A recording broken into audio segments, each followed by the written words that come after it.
Do nothing from selfishness or empty conceit, through factional motives or strife, but with an attitude of humility, being neither arrogant nor self-righteous.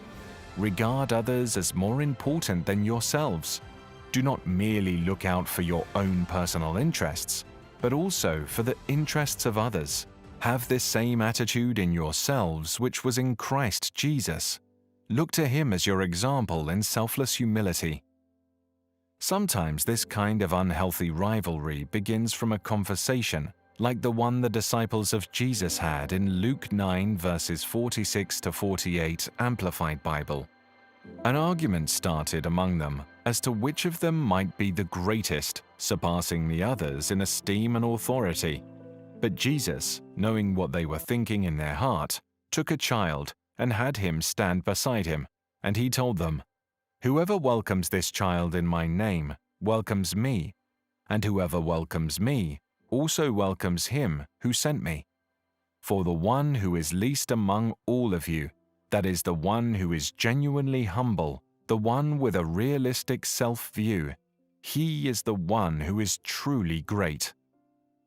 Jesus needed to intervene with divine wisdom, or else it may have degenerated into an unhealthy rivalry amongst them. We saw almost the same scenario in the days of Paul, in 1 Corinthians 3, verses 3 to 14 Amplified Bible. You are still worldly, controlled by ordinary impulses, the sinful capacity. For as long as there is jealousy and strife and discord among you, are you not unspiritual, and are you not walking like ordinary men, unchanged by faith? For when one of you says, "I am a disciple of Paul," and another, "I am a disciple of Apollos," are you not proving yourselves unchanged, just ordinary people? What then is Apollos, and what is Paul? Just servants through whom you believed in Christ. Even as the Lord appointed to each his task, I planted, Apollos watered, but God all the while was causing the growth. So neither is the one who plants nor the one who waters anything, but only God who causes growth. He who plants and he who waters are one in importance and esteem, working toward the same purpose. But each will receive his own reward according to his own labor.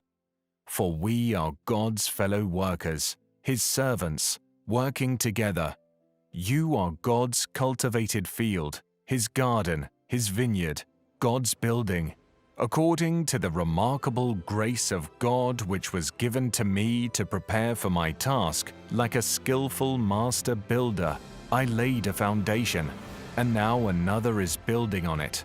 But each one must be careful how he builds on it, for no one can lay a foundation other than the one which is already laid, which is Jesus Christ. But if anyone builds on the foundation with gold, silver, precious stones, wood, hay, straw, each one's work will be clearly shown for what it is, for the day of judgment will disclose it, because it is to be revealed with fire, and the fire will test the quality and character and worth of each person's work. If any person's work which he has built on this foundation, that is, any outcome of his effort, remains and survives this test, he will receive a reward. Paul made them understand that there was no need to compete. As long as it is God's work, we are all working towards the same goal. Seeing a car, clothes, opportunities, or any other precious thing with others, yet wishing they were sidelined or hurt so that you can take their place, is wrong and even downright wicked. We should only do things because it is the right time to do them, and not because other people are doing them. You cannot afford to live your life in rivalry with others, which is simply a waste of a good life. Parents are often the ones most caught up in this web of unhealthy rivalry, because some try to do what others do for their children and their well-being. Some may create unhealthy rivalry amongst their children through their conduct. Jacob was guilty of this, and his conduct stirred up hatred in the minds of Joseph's older siblings. Genesis 37 verses 3 to 28 Amplified Bible tells us this story.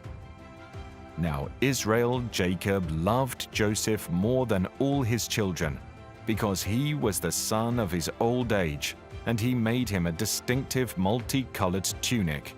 His brothers saw that their father loved Joseph more than all of his brothers, so they hated him and could not find it within themselves to speak to him on friendly terms. Now Joseph dreamed a dream, and he told it to his brothers, and they hated him even more. He said to them, "Please listen to the details of this dream which I have dreamed. We brothers were binding sheaves of grain stalks in the field, and lo, my sheaf suddenly got up and stood upright and remained standing, and behold, your sheaves stood all around my sheaf and bowed down in respect." His brother said to him, "Are you actually going to reign over us? Are you really going to rule and govern us as your subjects?" So they hated him even more for telling them about his dream, for his arrogant words. What started as simple sibling rivalry degenerated into kidnapping and thoughts of murder without batting an eyelid. Thankfully, God created a way of escape for Joseph, or it could have ended badly. How can we avoid comparisons in our daily walk? By loving others, we can avoid comparison in our everyday walk with the Lord. Paul ends 1 Corinthians 12 with this statement, "But now let me show you a way of life that is best for all.